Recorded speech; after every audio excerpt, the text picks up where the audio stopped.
Olá, habitantes do Terra de Sul, Isabel Jornaleiro. Sim, estou de volta depois de 2 semanas sem postar vídeo nenhum, né? Porque eu tava na Feira do Livro, a gente tava com um evento dos 80 anos do Batman, que foi muito legal, né? Depois a gente vai soltar umas imagenzinhas para vocês darem uma olhada. Batman, 80 anos, A Sombra do Morcego, feira e exposição, foi muito legal, foi do dia 9 ao dia 12. Muito obrigado a todo mundo que foi lá prestigiar, curtiu, tirou foto, conversou com a gente, comprou e tudo mais. Então estamos de volta, tá? E falando em Batman, o assunto pertinente do momento é o quê? É a coleção que foi anunciada pela Planeta DeAgostini em parceria com a Egomós do Batman, né? A lenda do Batman, que ela vai ter, acho que acredito, 2 funções. A função número 1, a proposta número 1 é porque agora em 2019 o Batman completa 80 anos de existência. O personagem foi criado em 1939 pelo Bob Kane, pelo Bill Finger, pelo Jerry Robinson, e vai ser uma coleção em 100 edições com uma mitologia que vai abordar, acredito, todas as eras possíveis do personagem. Mas já tem gente fazendo vídeo, falando sobre os valores, falando sobre a proposta da coleção, falando sobre... 100 edições comportam uma qualidade excepcional, vai sair muito material bom nessas 100 edições. Bom, eu vou falar um pouquinho para vocês, vou conversar um pouquinho com vocês sobre o mercado editorial da Salvat, atualmente com tantos cancelamentos acontecendo, e se vale a pena ou não essa questão da coleção do Batman, tá? E vou citar esses tópicos, mas vamos por partes. Primeiro, até anotei aqui, os valores flutuantes. Para quem vai assinar a edição 1, para quem vai ser assinante da coleção do Batman, a lenda do Batman, da Planeta DeAgostini em parceria com a Egomós, o volume 1 e o volume 2 vão ser por R$ 29,98. Acredito que a proposta inicial, isso é achismo, tá, pessoal? Não tem nenhum dado, nenhuma informação privilegiada.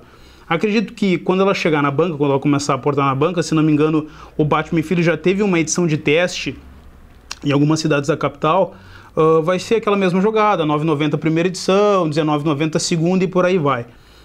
Os valores flutuantes mencionados por alguns youtubers e alguns canais de informação ainda parece que ela vai sair com um valor fixo por um tempo de R$ 39,90, R$ 40, um valor flutuante. Isso pode alterar, pode ser quando vê um valor maior, tá?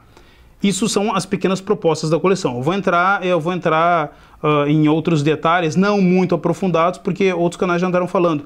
Mas assim, ó, a princípio, o que tem? Eu estou no site da Planeta DeAgostini, Origens Reveladas, né? A coleção inclui os momentos mais importantes da vida do Batman, desde o primeiro momento em que ele se veste, em que ele veste o famoso traje, passando pelas ocasiões em que conhece os maiores inimigos, como Coringa, Duas Caras e por aí vai. A coleção vai trazer as propostas básicas do que uma coleção que vai abordar 80 anos da mitologia de um personagem deveria se propor. Tá. Ela vai começar já com a edição inicial, vai ser Batman Filho, que é uma fase escrita pelo Grant Morrison e desenhado pelo Andy Kubert, tá? Que mostra o Batman se encontrando com a Talia de novo, e ela mostrando o Damian, que é o filho dele, que veio lá daquela história chamada Batman, o Filho do Demônio, tá? Que foi uma história, um dado curioso para quem não sabe, que quando ela foi escrita, o Batman Filho do Demônio, ali no final de 80, entrando 90, um tempo depois a DC decidiu desconsiderá-la da cronologia, porque eles pensaram que era meio absurdo o Batman ter um filho, e eles desconsideraram da cronologia.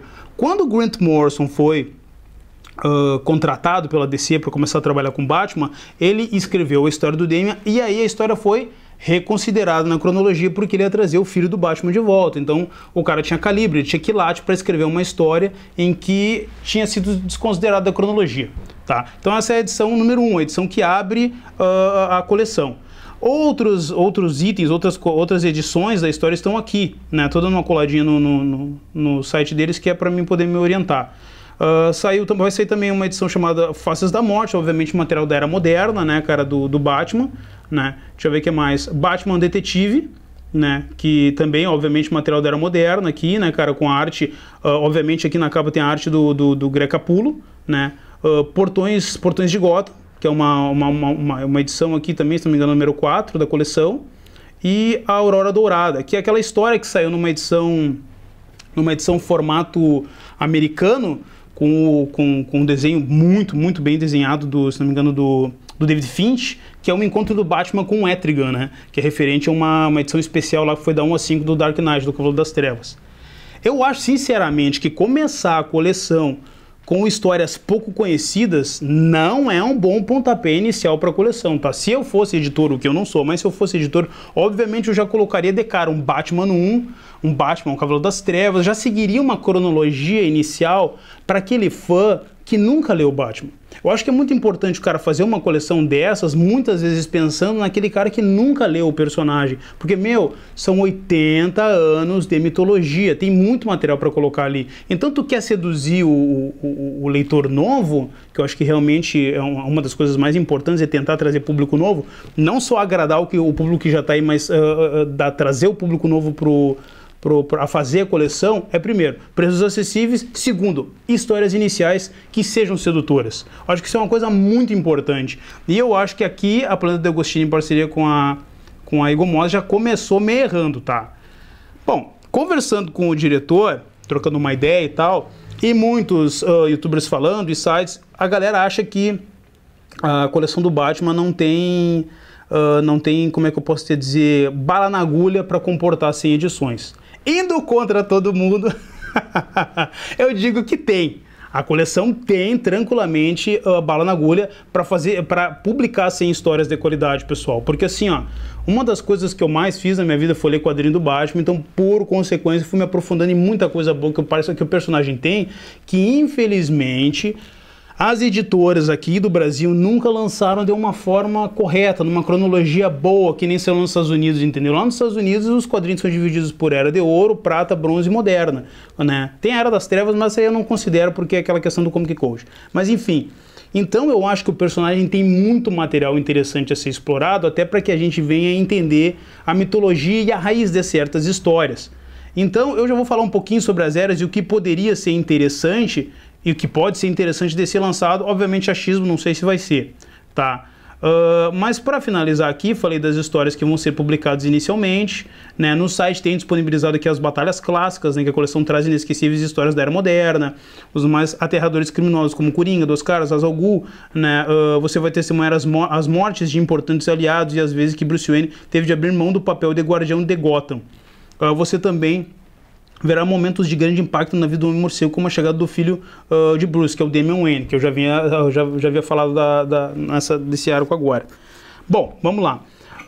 Seguinte, na Era de Ouro do Batman, uma mini aulinha assim, porque é para não deixar o vídeo muito extenso. Na Era de Ouro do Batman, tiveram histórias que foram muito bem ancoradas por não só o Bob Kane como roteirista, mas o Bill Finger e o Jerry Robinson. Só na Era de Ouro, que englobou 10 anos da carreira do personagem, se tem histórias muito boas para se republicar nessa coleção, como a origem do Coringa, a origem do Hugo Strange, que para quem não sabe foi o primeiro, foi um arqui-inimigo do personagem que veio antes do Coringa, entendeu? A origem da Mulher Gato, cara, a origem original, a primeira aparição ali da Batcaverna, muitos materiais interessantes como quando conta, se não me engano, na Detetive Comics 33, a origem do Batman, algumas coisas que têm um contexto histórico muito importante, até para quem já lê quadrinho há muitos anos, né? E que muitas coisas não foram republicadas. Se for publicado, foi republicado em uma edição ou outra, tipo Batman Crônicas e tal. Na Era de Prata tem algumas histórias que são interessantes, mas o problema da Era de Prata é que ela foi fortemente acometida pelo Comic Code, então as histórias ficavam assim, elas giravam em torno do alienígena da semana, ou do Bate-Arsenal novo e tal. Por quê? A DC não podia ser ousada, eles não podiam utilizar os elementos que fizeram do Batman ser um personagem tão icônico da Era de Ouro, que é aquela questão da brutalidade, da violência, dele ser um personagem muito soturno e tal. Então, eles não podiam utilizar isso com uma certa frequência por causa do Comic Code. E na Era de Ouro também tem uma coisa que é muito legal, que foi a origem do Robin, a primeira aparição do personagem, né? Então, na Era de Prata, eu acho que tem algumas coisas bem interessantes, como a origem da primeira Batmoça, a origem da Batgirl, entendeu? Que são coisas bem legais. Assim, ela tem um contexto histórico. São leituras datadas, mas tem um contexto histórico. Na Era de Bronze, tem algumas coisas bem interessantes, porque o quadrinho já começa a evoluir, ele já começa a ficar um pouco mais maduro. As amarras do Comic Code vão soltando o quadrinho, e aí caras como o Danny O'Neill surgem, o Neil Adams começa a desenhar o Batman, já vê a criação do Ra's al Ghul, que é um antagonista da galeria de vilões, por assim dizer, do Batman, que é fenomenal, espetacular. As histórias ganham um tom mais adulto, mais macabro, sabe? Aí a coisa começa realmente a funcionar. A Era de Bronze começa realmente a funcionar. E depois disso a gente entra na Era Moderna, que aí vem Frank Miller, cara, vem uma avalanche de coisas excepcionais, contos de Batman, que foi muitos contos de Batman, muitos materiais interessantes, Batman Messias, Batman no 1, o que saiu aqui no Brasil, que foi da Batman Mensal da 029, que tem a fase do mestre, do Jim Aparo no desenho, do Marv Wolfman no roteiro, do Alan Grant. Então, cara, se a gente for parar pra pensar, e se os caras souberem realmente diluir todo esse material, tranquilamente abarca 100 edições, tranquilamente. Ainda, olha, se os caras quiserem ampliar ainda mais, tem muito mais material, principalmente no final da década de 90, claro, sem contar a Queda do Morcego, década de 90 que saiu a Queda do Morcego, entrou Contágio, Terra de Ninguém, que são materiais muito bons, que já foram publicados pela Egomós, naquelas 5 edições grandes e tal. Então assim, ó, tem muito material para abordar, mas aí entra a questão do editoriamento dos caras e entra a questão dos caras trabalharem bem como vão distribuir essas 100 histórias. Isso que eu não mencionei, a Morte do Robin, Piada Mortal, Batman o Cavaleiro das Trevas, né, cara, que foram materiais que são clássicos e são icônicos e canônicos pro personagem. Eu tô citando por alto, tá? Então assim, ó, o que eu acho? Acho que é uma coleção que vale muito a pena para o cara que está começando a leitura. Tá? Infelizmente, o site não liberou, a Planeta Agostini, em parceria com a Egomós, não liberaram uma lista ainda, a gente não sabe o que vai ser publicado, entendeu? Então, em primeira instância, é interessante para o cara que não teve nenhum contato com Batman e quer começar a ler Batman, começar essa coleção para ter um primeiro contato. Porque Batman dificilmente tem história ruim. Ele tem histórias boas e histórias excelentes, né, cara? Deve ter uma história ou outra mediana de alguma era perdida aí e tal, mas eu acho que é uma boa porta de entrada. Pra quem já acompanha o personagem, já coleciona o personagem, isso eu tô falando sem ter acesso à lista, pessoal, é achismo mesmo.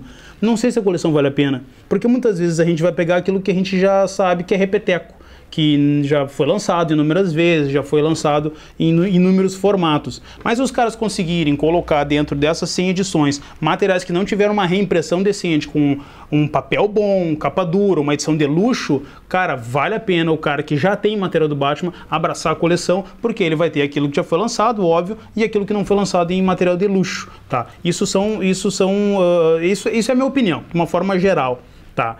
É bem interessante que eles também vão colocar uma série de extras, né, cara, dados explicativos, explicar a importância de determinadas histórias, contextos históricos, como aquela história funcionou, como o roteirista desenvolveu ela, como o desenhista fez os esboços. Eu acho esse tipo de dado que nem DVD. Eu tô assistindo um DVD. Ele tem o bônus, o bônus, o legal do DVD é o bônus. Então é isso aí, cara, acho que é uma coisa bem interessante de se abordar. Agora vamos entrar na questão cancelamentos. A Salvat vem cancelando com uma grande frequência vários títulos que estavam sendo publicados e que tinham uma promessa de seguir uma numeração. Vamos citá-los, né? Se não me engano, a coleção da Capa Preta, né, que foi a primeira coleção, foi o start da Salvat aqui no Brasil, e até o volume 150 foi cancelado no 135, ou seja, o pessoal vai ficar órfão de 15 edições. A do Homem-Aranha ia ter 60 edições, mas vai ser cancelado no número 40. A vermelha, não me recordo agora quantas edições iriam ser, se não me engano, iriam ser 100 e eles vão cancelar, vão cancelar nos números menores, agora só não me recordo, não tem esse dado específico para passar. E para mim, acho que o maior pecado de todos, né, apesar de eu não ser um grande acompanhador e leitor do personagem, é o Tex. Tex é incontestavelmente o título da Salvat que mais vende atualmente. E eu acho que cancelar o Tex foi um baita de um erro da Salvat. Eles podiam ter lançado esse material até o volume 60 tranquilamente. Ele estava vendendo extremamente bem, é um dos títulos que mais vende atualmente e ele vai ser cancelado no volume 40. Tá. Até tinha conversado com o diretor e ele falou assim que era a oportunidade de ouro da Salvat retomar aquela proposta de lançar o Conan de novo, né? Foi uma coisa que teve as edições de teste, que foram 4 volumes, que venderam até onde sei extremamente bem, mas aí depois a Salvat reconsiderou o lançamento desse material. Não sei se é porque agora em 2019 a Marvel está ratificando a volta do Conan para Marvel mesmo, vai estar sob o domínio total da Marvel ali, todos os títulos do personagem da era antiga e da era moderna. Não sei se isso teve a ver com o lançamento, mas enfim, era a hora certa de lançar o Conan agora. Mas enfim, aí o pessoal tem medo de começar a colecionar esse material da Planeta Agostini barra Egomós por medo que ele seja cancelado.